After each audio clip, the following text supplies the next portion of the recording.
Aboriginal and Torres Strait Islander viewers are advised that the following program contains images, voices and names of deceased people.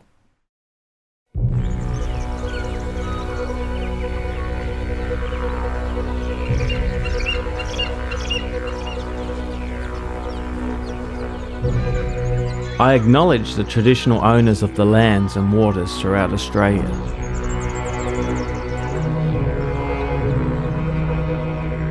The Wathaurong people on the Bellarine, where sovereignty has never ceded. It always was and always will be Aboriginal land.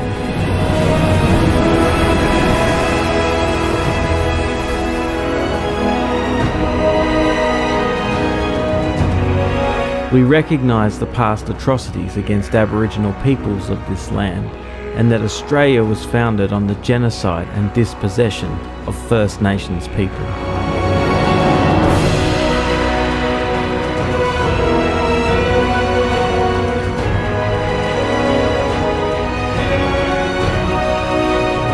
We pay our respect to elders past and present and acknowledge their continuing relationship to this land and the ongoing living cultures of Aboriginal and Torres Strait Islander peoples across Australia.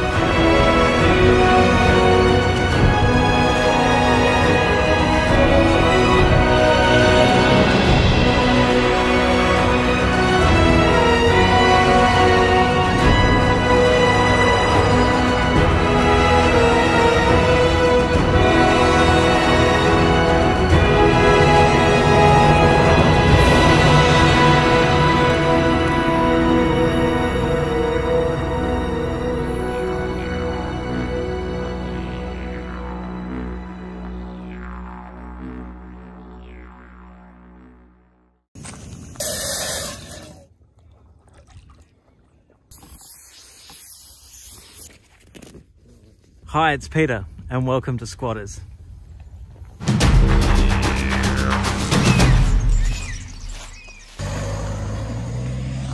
Alright, wow, I've been dropped off. Tonight, I'm actually on this little town called Bellarine. In the history books, it's been known as Bellarine East. But check out this little hamlet of buildings.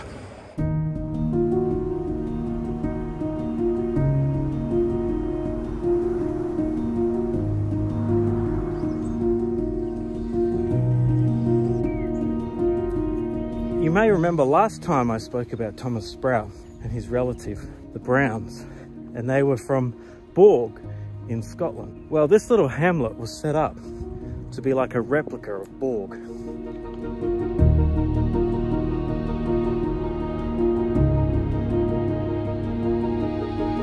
I'm about to cross the portarlington road, which is a very busy road.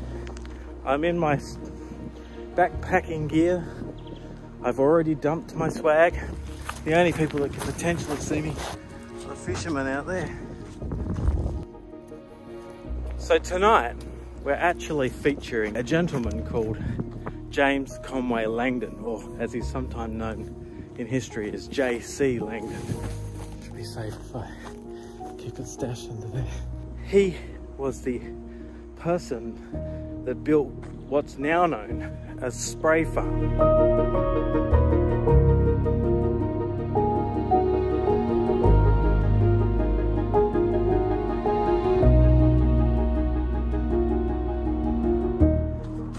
The sun is setting, it's a beautiful night, and I can't wait for this stealth camp.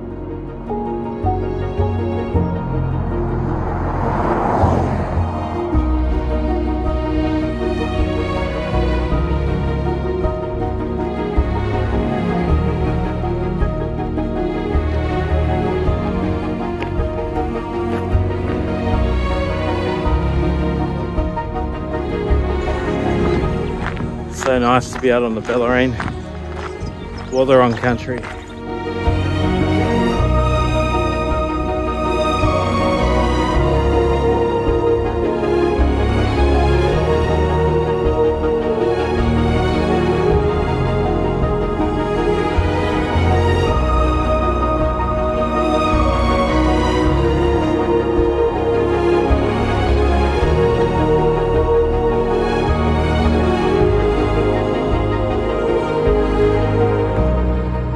So yeah, just across the way there is Spray Farm.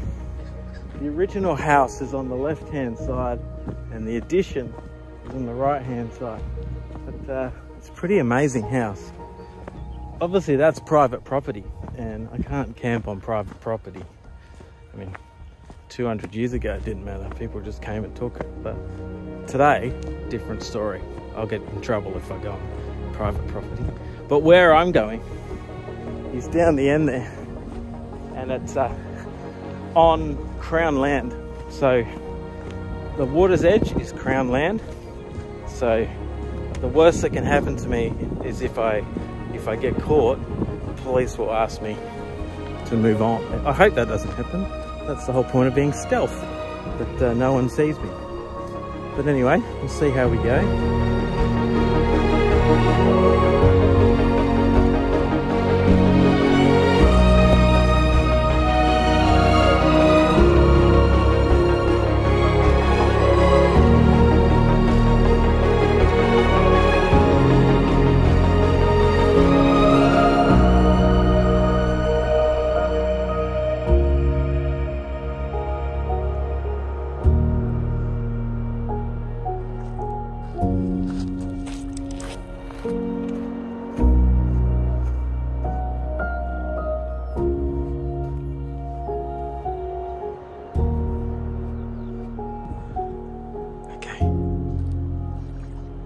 The willy wagtails in there. The kid. They just follow me. Well, you tell all your ancestors that we're looking after your land. You can always tell humans have been here. What's this? Oh, what the heck is that? Oh, it's come from Thailand. Look at that. This bottle. Surely not. Surely it hasn't come all the way from Thailand. But anyway, it's going to go into an Australian recycling bin very soon when I get my rubbish bag out. Yeah, a bit more rubbish. This is obviously closer to home, Gatorade. But I'll clean these up as I go. Anyway, this is pretty much the spot where I'm going to spend the night. Just down in here. This is where I stashed my stuff earlier. But right now, it's way too light for me to hunker down. But as you can see here, there's the fence. That's where the private property ends. And this, which is obviously manicured by that property, is Crown land. So really, we just need to hope that all the residents up there don't come down. Let's hope they don't come down and find me.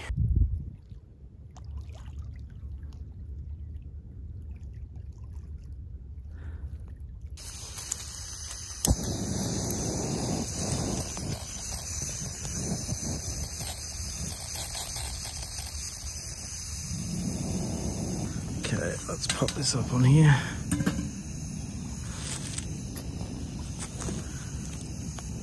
Get this off.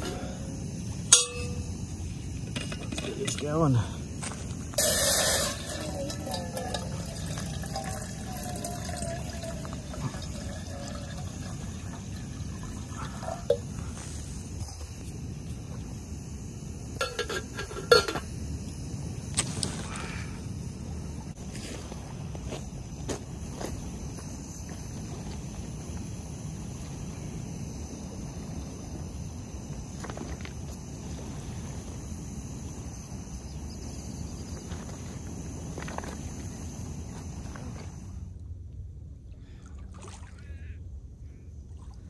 Sun is setting. I'm not going to set up the swag until it's dark, you know, just in case the owners come down with dogs, take their dogs for a run in the water, or I don't know if they have dogs or not, but just making sure that I'm just a bushwalker.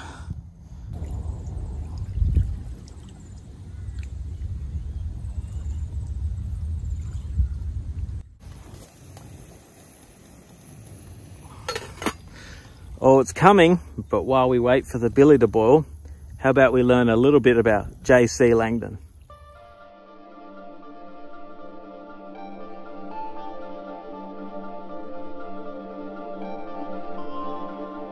James Conway Langdon was born in Bristol, Somerset in early 1806 and baptised shortly after into the Church of England on the 9th of February at St Michael's and All Angels Church in East Coker.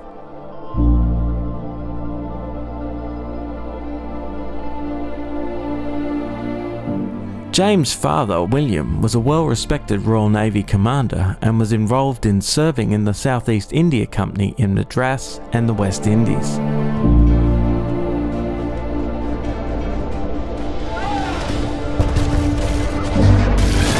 After being injured in battle in 1814, he retired and bought a merchant ship and made his fortune transporting wool and supplies for the benefit of the British Empire, making regular trips and connections to Australia. William's son followed in his father's footsteps and just before James' 17th birthday signed up to join the British militia.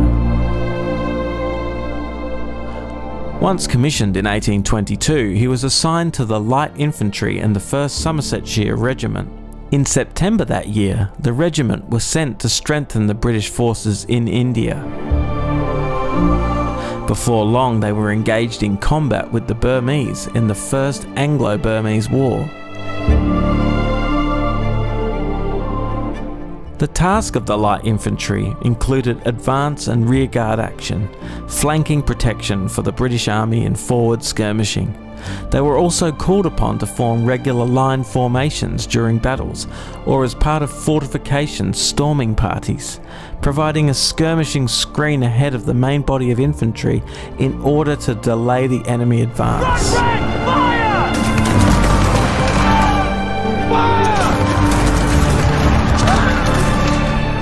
James fought valiantly all over India, remaining in India until he was wounded in battle in 1840.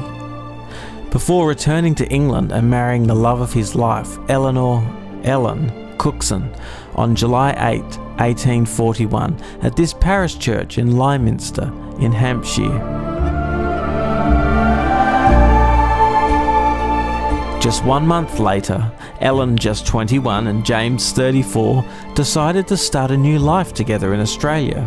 James and Ellen set sail on the Alexander from Plymouth on August 21st and arrived in Port Phillip on Christmas Eve, December 24th, 1841.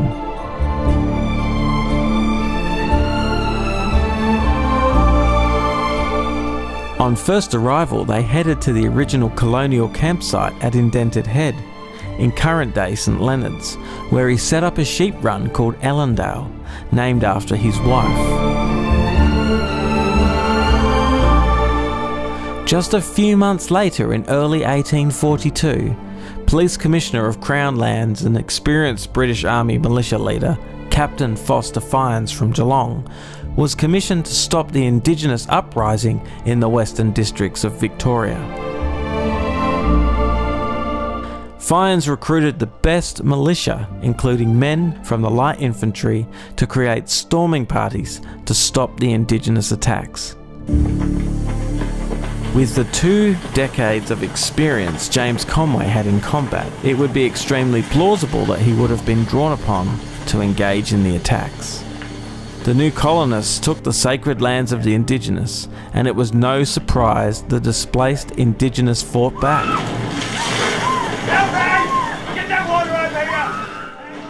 This led to a series of retaliation attacks on the squatters, where there were severe losses of stock, property, and many of the ex-convict shepherds' lives. Losing sheep and shepherds meant the Derwent Company squatters were at risk of losing ownership of the land, because having sheep on the land meant legal possession in the eyes of the governing authorities. Port Phillip Superintendent Charles Latrobe ordered Commissioner Fynes to squash the uprising. This led to the commencement of one of Victoria's most bloodiest, shameful and hidden moments in our short history, the Eumerella Wars. People don't really realise what happened in those days. And if the truth would come out and people would understand what happened to our people, this feeling of sorrow and that we still got in our hearts when we come to a place like this and see the desecration that's been done. And the way that the people were herded sheep or animals. Massacres must have been everywhere, not only in one spot.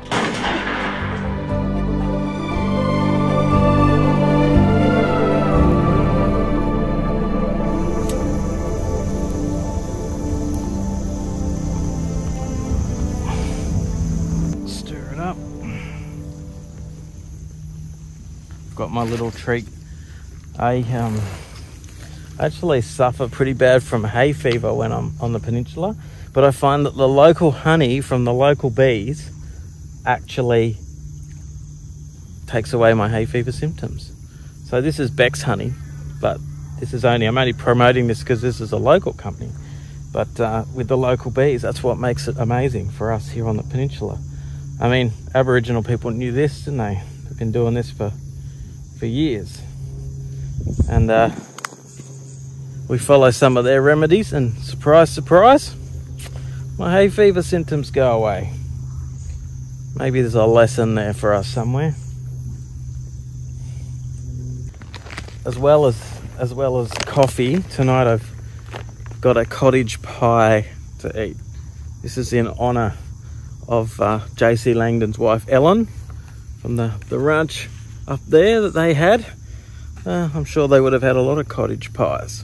Potatoes, vegetables, that's what they grew around here. So tonight, I don't think they would have had it quite like this, but I'm going to give this one a crack. For that, we just need a bit more water, so I brought in my extra Kirk's water. I mean, I thought about boiling some of the seawater just for the fun of it, but when I've got good water that's fresh, I think I'll just use that. If you think I'm a wuss and I should have used that water, well, let me know. But for now, I'm just going to put up a bit more of this.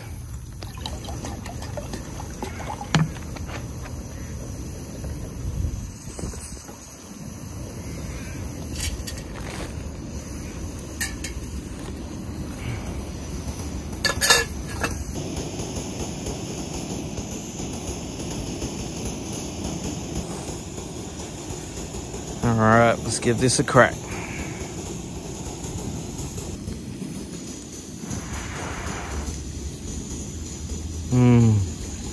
That's so good.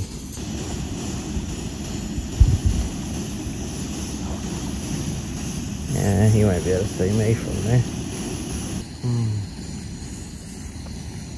Ah, this is heaven.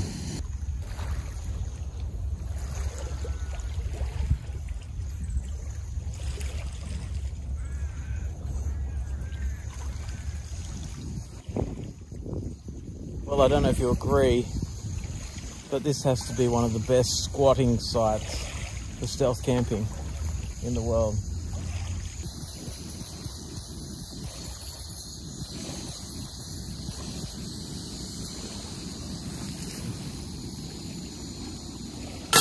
Okay, that is boiled. That's exciting. So that means we can start to get to work on this cottage pie. So the cottage pie is quite simple to make. So what I need to do is I get this out. Ooh. Try not to lose much of the pie. So what I do is, so I've pulled the bag open, loosen the contents, sweet. Okay, right, done that. Add water, half a cup of water. I reckon that's about half a cup. So stirring the meal thoroughly. Okay, so let's get all the meat. Okay. That looks good. Now, we zip this up. Look at this place to eat. Look at this. We zip that up. And then we do the same with this one. So now I've got to add the water to the potato pouch. Let's just stir that up. Looks pretty good. Okay. Now we've got to leave that. Get the air out of that. We have to leave that for 15 minutes. While we wait for that to cook, let's learn a bit more about J.C. Langdon and the Indigenous of this area. The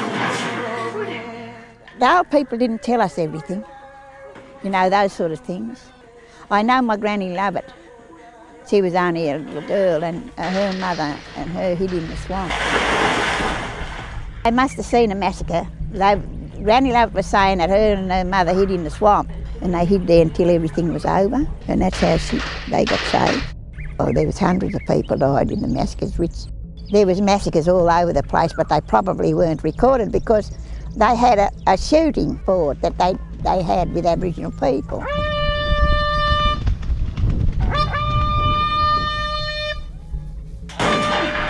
They went out and they shot them, and they come from everywhere to have this shoot against the Aboriginal race, and they shot women, kids and everything else.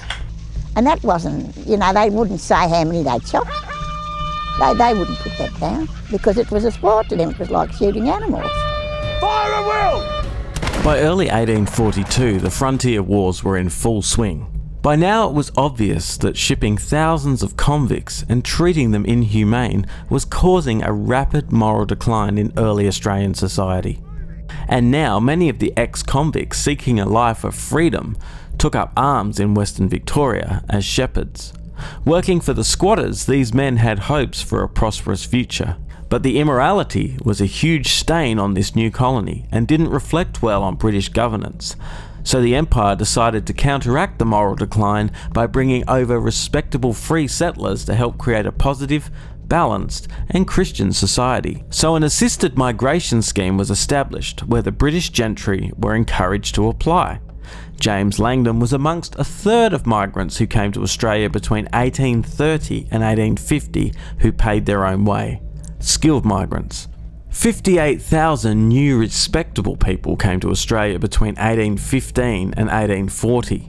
It was still no match for the approximate 160,000 convicts that were sent to Australia, now let loose on Port Phillip. The trauma of being a convict and the hope for a new future in Australia as a free person fueled the violence between the early settlers and Indigenous. The early settlers were even promised land as a reward for protecting and looking after the sheep. But the government's plan to make things respectable meant these new, respectable, professional, military-trained gentlemen like James Conway Langdon were now available for service in the region. Respectable people who could help with the region's ever-increasing hostilities between the early settlers and the Indigenous Australians. By June 1842, the Geelong Advertiser reported that a yeomanry cavalry was formed throughout the Port Phillip region. The Yeoman Cavalry were a rural district-based mounted volunteer militia force that the British used to bring peace and order to civil unrest. Because the colony was young, ill-equipped, and unable to fund an adequate police force needed to maintain order across Port Phillip, it had to resort to recruiting volunteers. They'd used this strategy before to great effect in Van Diemen's Land. Now it was time to embrace it here in Port Phillip. The Yeomanry Cavalry, or the Port Phillip Volunteers as they were known, was open for all the settlers to join for the main purpose of protecting property and families. Now it was stressed that this wasn't to display military force, however each unit was under the military direction of a gentleman approved by the governor. So this was an official resolution issued by the Port Phillip government. The region was divided into 12 districts. The Bellarine was under Geelong as District 12, and the captain for the area was another squatter, Captain Fairfax Fenwick.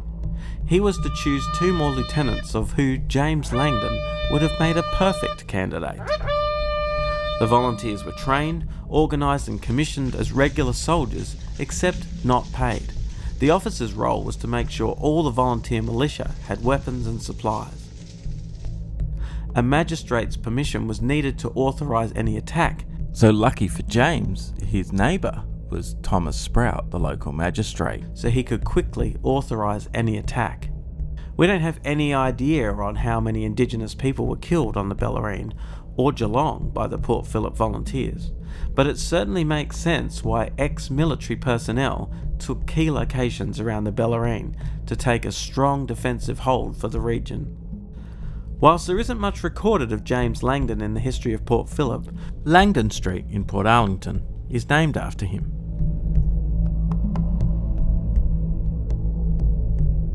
We know that he went on to build his fortified red brick home Allendale overlooking Port Phillip Bay, even with an enclosed courtyard for protecting the property and its resources from attack.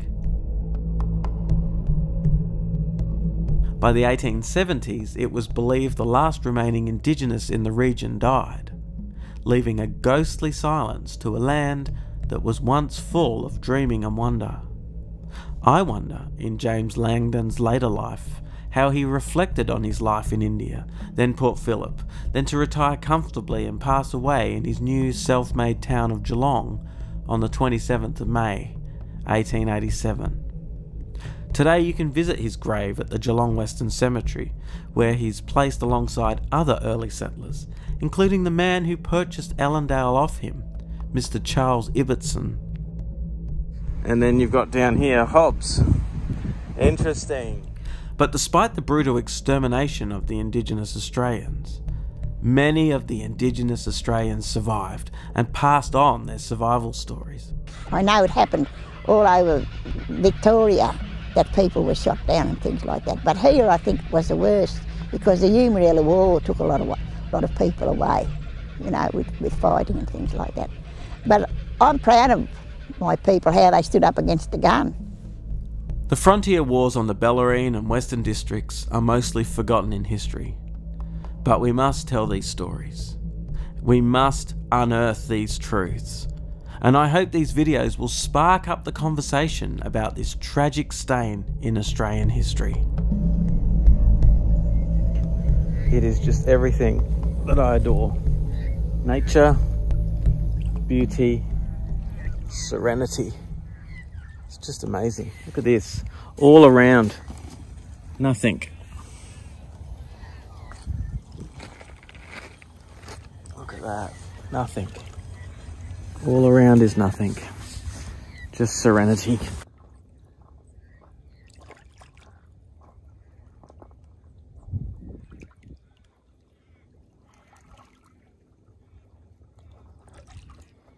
Right, well, it's starting to get dark now.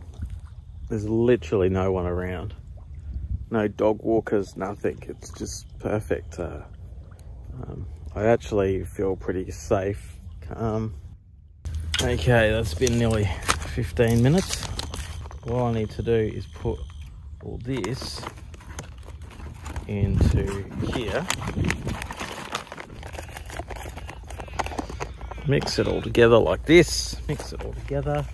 I'm about to have some of Alan Langdon's cottage pie. Here we go.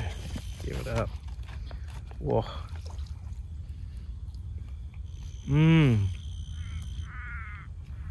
These meals are pretty great.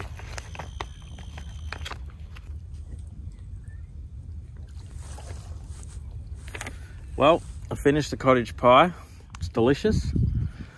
Now we better go set up the swag. Look at this sunset. Oh my gosh. That is amazing. Thank you, God. So, hiding it to make sure no one knows. Here we go. Grab it out.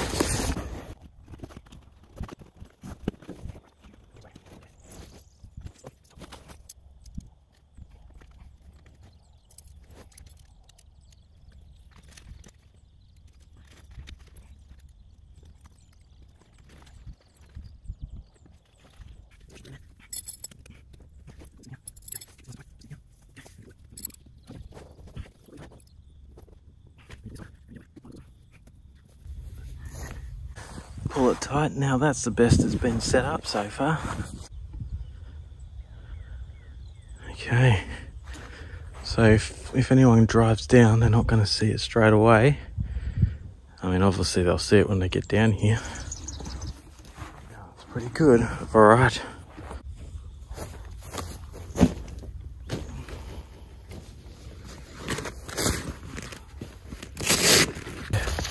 This is my pillow. which you've seen before. It just self-inflates. I think it's probably going to be pretty hot tonight. Might even have to take a beanie off. Anyway.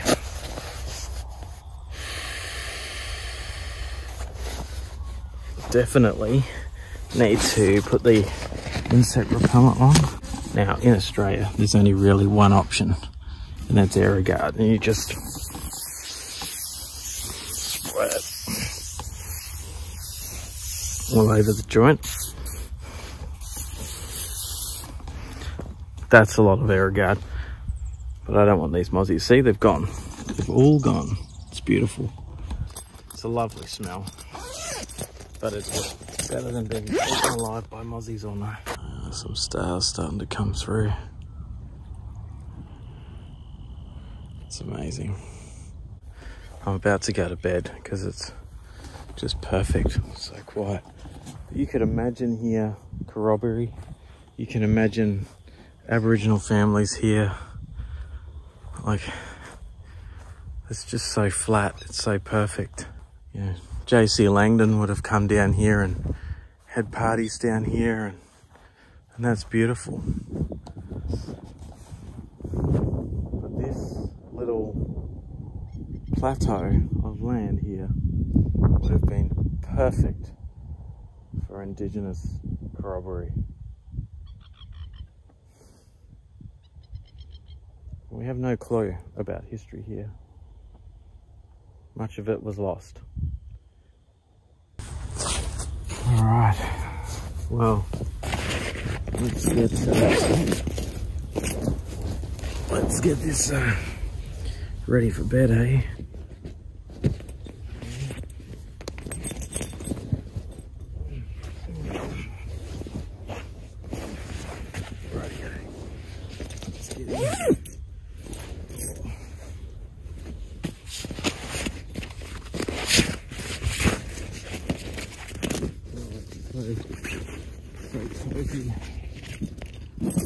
I hope you've enjoyed learning a little bit about J.C. Langdon.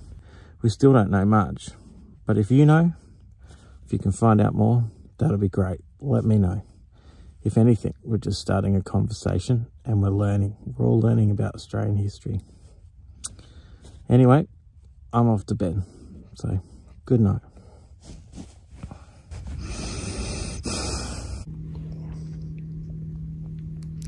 Well, it's 1:30 in the morning and it's so quiet.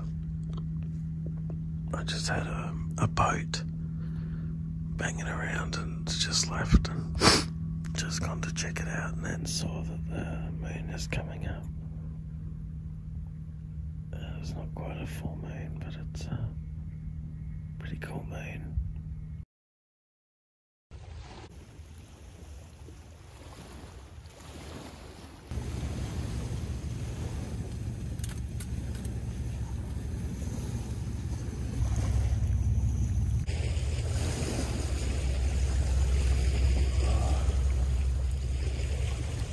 Well, good morning. Well,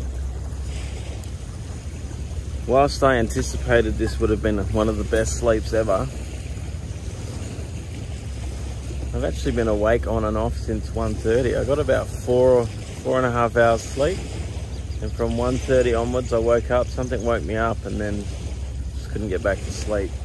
Then I just spent a few hours just gazing up at the stars, and I saw some shooting stars, and in that time I had plovers, the birds' plovers. They all came around the swag, and when they saw my head pop up, they were like all started to have their little squawk, and you'll see when I film them, right then they all flew off. So I had owls, had possums, and this time I had plovers. Hooded plover. I wonder what the spiritual significance is of a plover. But anyway, how's this for a great start to the day? Looking over Port Phillip Bay, Corio Bay, across to the Yuyangs. The sound of the waves. This is what life is meant to be about, isn't it?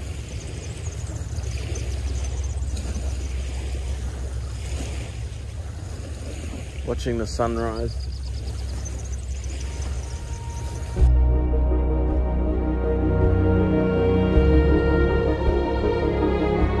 The best stealth camper leaves no trail. I mean, other than the dry patch where I was sleeping. There's no rubbish, nothing there. No one's seen me.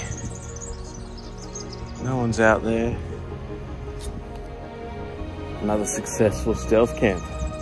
Just got to walk back up the hill, not just a little bit, and my ride will be there to pick me up. Anyway, let's go.